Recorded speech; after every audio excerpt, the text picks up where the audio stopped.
Hi there. I have established a two-stage adjustable turbo boost on this car. I would expect that this setup can be used on any car that uses a wastegate control for the turbo boost.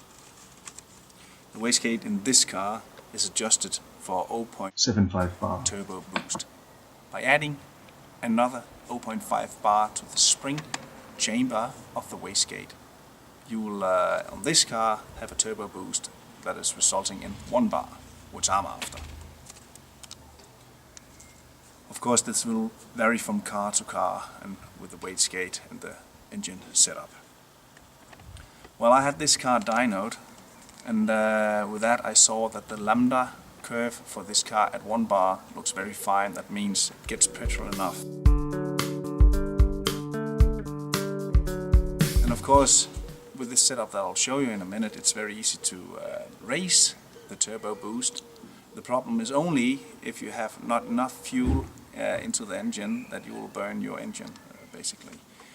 So my advice is that you dyno your car at the boost that you like to see whether the fuel supply is big enough and the lambda curve looks fine. Okay, here you have the installation in the engine compartment. What happens here is that via this tube I lead the pressure from the inlet manifold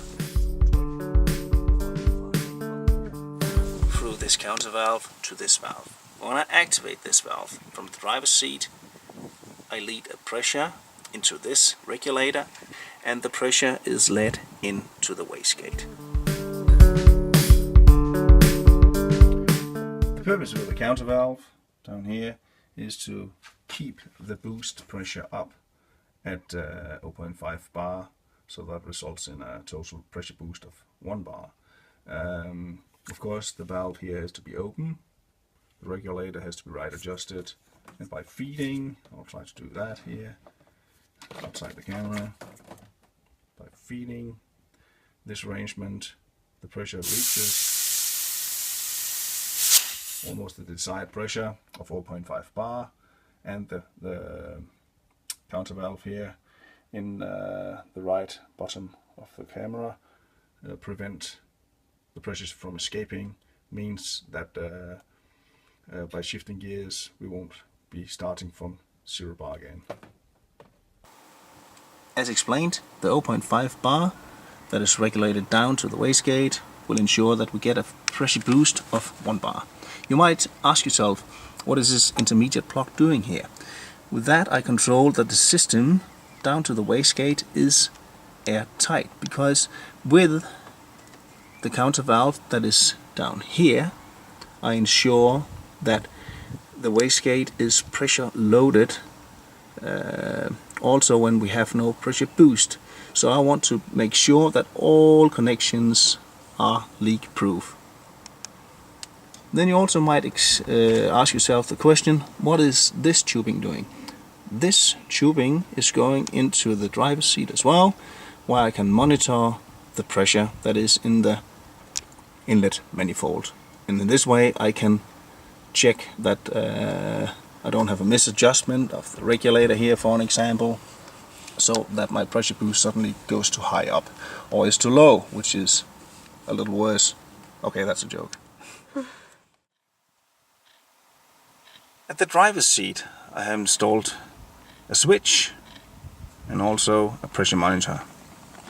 The pressure monitor is this unit here, and the switch is here, and of course it couldn't be anything else than a switch like this. But when I activate the switch here, then I activate the valve in the back, and that way I will have a 1 bar pressure boost when I need that. When I don't need that, I do like that.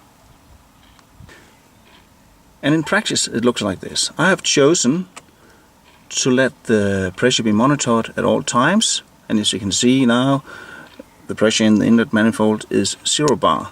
Starting the car, we have a vacuum of 0.267 bar. And of course, when the turbo hits, you will have a positive pressure over pressure. I hope this can be a little bit of inspiration for you guys out there playing with your turbo boost pressure. I hope to have included all the details here. If I've forgotten something, don't hesitate to write me a line on this YouTube video, and I'll try to answer you the best I can. And my eldest daughter told me that you should like this if you like it.